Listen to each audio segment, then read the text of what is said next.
সুনানে ইবনে মাজাহ হাদিস নাম্বার 3388 রাসূল সাল্লাল্লাহু আলাইহি ওয়াসাল্লাম বলেন কুল্লু মুসকিরিন হারামুন, প্রত্যেক নেশা উদ্রেককারী বস্তুই হচ্ছে হারাম। যে জিনিসে নেশা সৃষ্টি করে সেটাই হারাম। সেটা যে কোনো পণ্য হতে পারে, যা কিছু হোক, সেটা গাঁজা, ইয়াবা, ফেন্সিডিল, বিড়ি, সিগারেট, তামাক, দরজা, গুণ, যা কিছু আছে সব কিছুই হচ্ছে হারাম। কারণ এই সমস্ত জিনিসের মধ্যে অবশ্যই নেশার সৃষ্টি করে।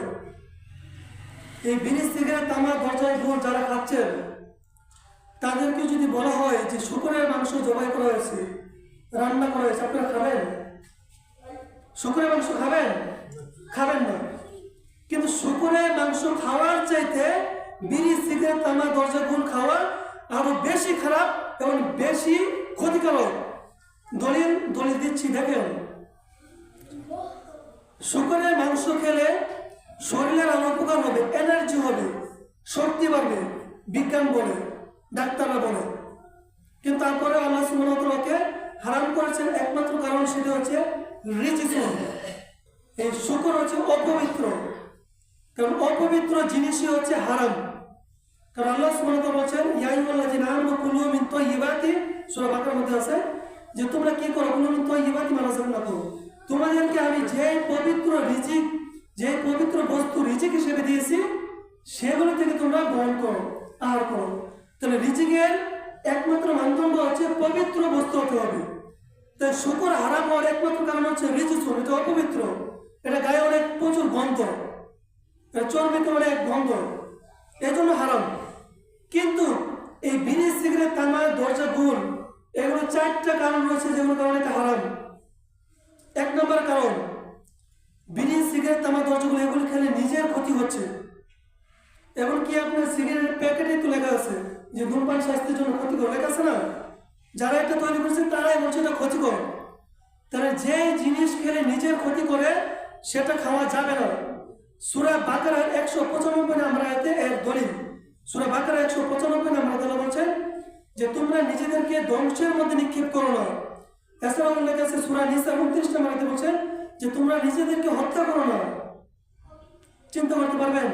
তো নিজেকে হত্যা করা হচ্ছে হারাম। 2, এই বিড়ি, সিগারেট যদি আপনি খান, আপনার পাশে যদি একজন লোক বসে থাকে তাহলে তারও ততটুকুই ক্ষতি হয়, যতটুকু আপনি খেয়েছেন ততটুকু তারই ক্ষতি হয়। কিন্তু অন্যের ক্ষতি করা যাবে না। সুনান ইবনে মাজাহ একটা হাদিস রয়েছে, রাসূল সাল্লাল্লাহু আলাইহি ওয়াসাল্লাম বলেছেন লা দরারা ওয়ালা দিরারা, যে নিজের এবং অন্যের ক্ষতি হয় এমন কোনো কাজই করা যাবে না। চিন্তা করতে পারেন? তো 2টা কারণ, অন্যের ক্ষতি হয়, নিজের ক্ষতি হয় বিড়ি, সিগারেট খেলে। 3, এটা হচ্ছে রিকসুন, অপবিত্র, কারণ বিড়ি একটি দুর্গন্ধযুক্ত, বিড়ি, সিগারেট কি ছড়ায়? দুর্গন্ধ ছড়ায়। তাহলে হচ্ছে অপবিত্র বস্তু, হারাম, খাওয়া যাবে না। 4, এটার মধ্যে অবশ্যই নেশাদার দ্রব্য মিশ্রিত রয়েছে, কারণ বিড়ি, সিগারেট, তামাক, দরজা, গুণ নেশাদার দ্রব্য দিয়ে তৈরি করা হয়। সুনান ইবনে মাজাহ 3388 নম্বর হাদিস, কুল্লু মুসকিরিন হারামুন, প্রত্যেক নেশা উদ্রেককারী জিনিসই হচ্ছে হারাম, খাওয়া যাবে না। এখন বলতে পারবেন যে এটা তো বেশি খেলে হারাম, ঠিক আছে বুঝছি, বেশি খেলে মাথা নয়, কিন্তু কম খেলে তো সমস্যা নেই। জি, কম খাওয়া হচ্ছে হারাম। দলিল হচ্ছে সুনানে আবু দাউদ হাদিস নাম্বার 3681 নম্বর হাদিস।